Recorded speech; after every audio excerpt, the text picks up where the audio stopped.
Messieurs, dames, bien bonjour. Dans cette vidéo, je vais vous présenter mon entraînement de corde à sauter. Comme ça, vous allez pouvoir observer un petit peu comment je fais pour apprendre les différentes figures que je vous montre régulièrement sur cette chaîne et sur mon compte Instagram. Mais avant que la vidéo ne commence, eh bien, sachez que je vous offre une chance de gagner cette corde à sauter. C'est exactement la même que celle que j'utilise au quotidien.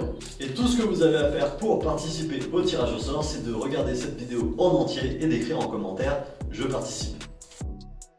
Allez, il est temps de passer à l'entraînement et pour m'échauffer, j'ai commencé par faire quelques micro-releases. Je me suis fait un petit délire où j'ai essayé de faire un maximum de micro-releases consécutifs et j'ai réussi à en faire 13 ou 14, donc je suis plutôt satisfait.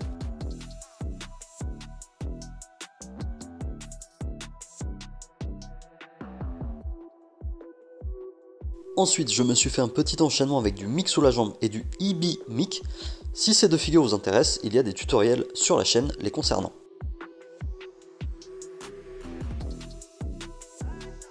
Et enfin, pour conclure cet échauffement, j'ai fait quelques micro-releases en arrière.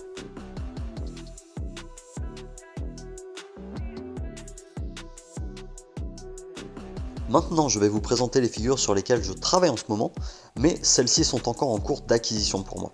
Donc là, je vais vous montrer des essais qui sont réussis, mais gardez en tête que je suis loin de les réussir à chaque fois. La première figure du jour s'appelle le toe wrap inversé.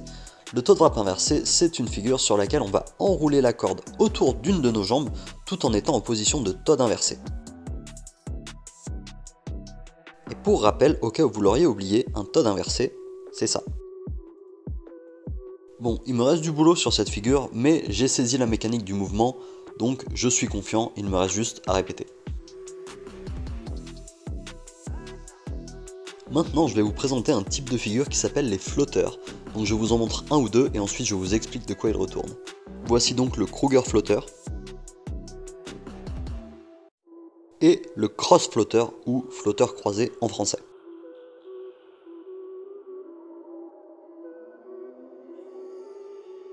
Et maintenant que je vous ai présenté les flotteurs, vous vous demandez peut-être ce qui diffère réellement entre un flotteur et un micro-release, puisqu'après tout, les deux consistent à lâcher une poignée de la corde. Eh bien, il y a une différence fondamentale entre les deux, c'est que lors d'un micro-release, une fois que la poignée est lâchée, eh bien, la corde va continuer de tourner dans les airs, alors qu'au contraire, lors d'un flotteur, on va essayer de ralentir la corde au maximum avant de lâcher la poignée, afin que celle-ci puisse flotter dans les airs pendant une petite seconde, ce qui va nous donner le temps de la rattraper. Et d'où l'appellation donc de flotteur. Voilà, maintenant que vous savez ce que c'est les flotteurs, je vais vous en montrer rapidement quelques variantes. Voici donc le Todd flotteur, le Todd flotteur inversé, le EB Todd flotteur,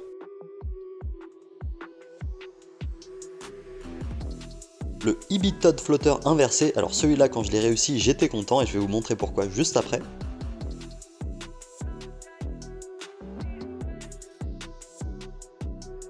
Et enfin le EB2 cross flotteur.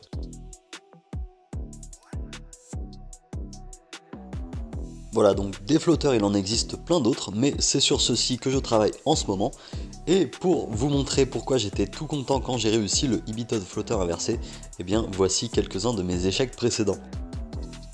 C'est tout pour l'entraînement d'aujourd'hui, c'était plutôt soft, c'était un entraînement assez tranquille, mais il faut garder en tête qu'on ne peut pas s'entraîner à fond à chaque fois si on veut éviter de se blesser.